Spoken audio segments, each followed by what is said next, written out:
man. How are you? Good, man. How are you? Pretty good. I was like, hey, this is a mobile phone. I can get mobile, so I'm walking the dog. But, Nice. Hopefully it'll work out. I'm sure it'll be just fine. Hey, the new album is great. It's a lot of fun to listen to. Was it as much fun to make as it was to? Was it as much fun for you to make as it is for us to listen to at home? It was pretty fun to make. It was pretty natural, We just had a lot of ideas to sort of get off our chest, and then once we commenced, really didn't stop much until we were done, except to go out and play some shows here and there in between the various stages of recording. But yeah, it was a good time, and we were pleased with the results as we went along. Cool. It looks like the initial feedback from press that have heard it has been pretty positive. Must be a nice feeling. Yeah, definitely, because you never know what to expect. I mean, we're sort of branching out, doing something different in a way, reverting to the three-piece thing. There's not as many people that are familiar with that era of our career or whatever, so there's going to be questions about the viability of it. So you expect maybe a little negativity, perhaps, and hadn't really heard so much of that. So that's pretty cool. What was the impetus to get the band back together and gigging as a three-piece again? Pepper's been really busy with Down, so we just kind of found ourselves sitting around North Carolina, spinning our wheels, and we really wanted to do something. And one of the final push for it was really just when we sort of got Reed back into the fold, and I was playing with him in a band called Righteous Fool that's still existing concurrently with COC, and once he was kind of on board to want to play some shows, Pepper was hoping to. He actually proposed that we play some festivals in Europe. He had some offers, and then at the last minute, it kind of turned out it didn't really work with the Down schedule, which is understandable. And at that point, we just kind of decided to the novel idea of pursuing it as a three-piece, and we didn't want to just do a nostalgia thing as all the old. We did perform Animosity to the entirety. It was kind of a condition of mind that we learned. Create some new songs to play and make that as the starting point for a new album. You're kind of answering my next question. I was just going to ask, I saw the Maryland Death Fest show last May, and it was so much fun to see you guys just as a three-piece. So when you guys got back together, you definitely decided it was not going to be a nostalgia thing. You wanted to write new songs and not entirely a nostalgia thing, because first time playing Animosity. Yeah. It's kind of a nostalgia thing, but right. Yeah, that was part of the plan, part of the conditions of it, because there's been a lot of groups from back then that just sort of getting back together and coming out, and with varying results. It's not always pretty. So we kind of wanted to have another dimension and show that we have some creativity and some aspirations moving forward. So what have you been doing since you guys stopped touring for In the Eyes of God? Right after that, we were looking at writing some music. First, it was Jason Patterson, who was the drummer much of the touring of In the Arms of God. Since Stanton Moore played on the record, he's a busy musician man. Yeah, it's like Galactic and all these other kind of jazz and jam type projects. So Jason filled in for him. We got home, and Jason and Woody and I were trying to create some songs, and we came up with the name Righteous Fool. And then Woody ended up moving about 2 hours away to the mountains. It's kind of a little prohibitive for working on material like that. And then he proceeded to start a family, and that kind of put a damper on that. But then the whole Righteous Fool thing kind of shifted to Reed and myself and a guitar player named Jason Browning. And so I've been a little bit busy with that, and just generally sort of laying the groundwork for what's happening right now. So the new song... There's kind of the possibility that we would get back together with Pepper and do something, but that's sort of starting to look... That was looking increasingly less likely, so I decided to move forward. Right. So these new songs, were they all written after you reconvened, or any of these songs go back further than that?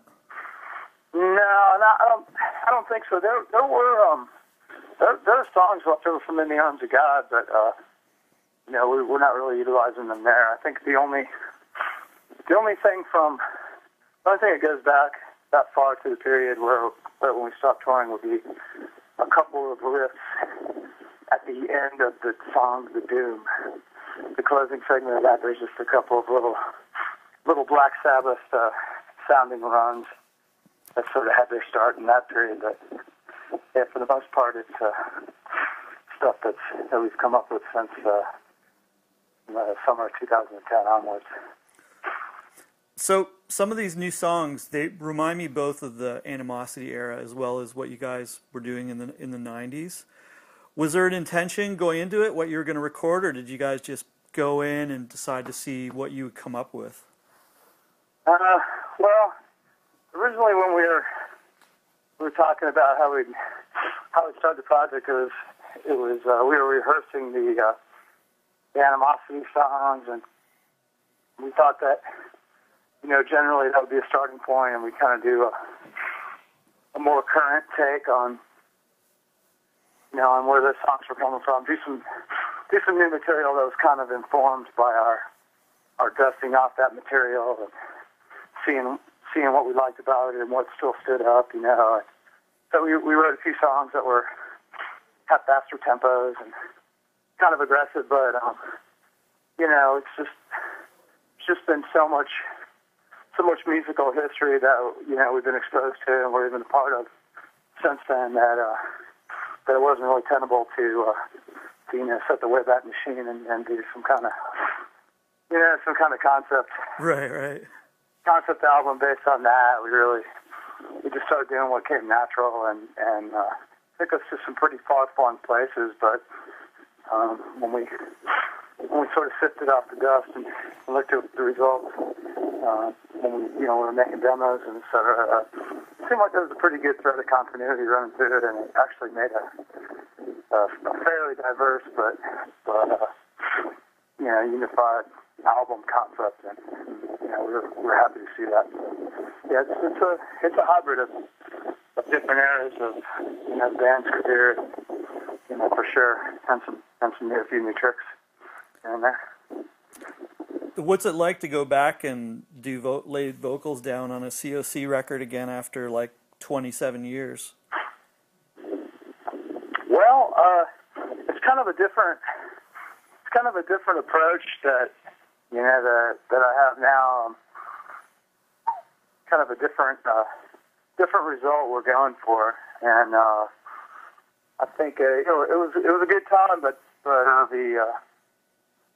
the bar's been set pretty high, and so there's definitely some preparation involved in making it good enough, and for that I really have to credit Pepper, because that's one of the only dudes I know that I've seen sort of deal with that situation of like coming up with the lyrics and the vocals and making it happen, and all the preparation and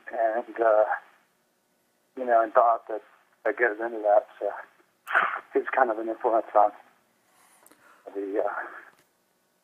basically on the vocals and the approach to lyric writing a little bit. I think we're influenced by ourselves in some of the later stages, because this had to measure up well to that, or it wouldn't be worth doing. So this tour that you guys have going, there's no Canadian dates right now. So can we expect to see you guys play in Canada at any time this year, or is it just sort of a wait and see thing? Really, yeah. No, I saw on on the list of dates that aren't yet released yet, I saw a couple of nice drives from Vancouver to Calgary to possibly a Winnipeg and certainly a Toronto. Those are imminent, and hopefully some other markets, because I can think of 4 or 5 other places I've enjoyed playing. Cool. We'd love to see you back up here again.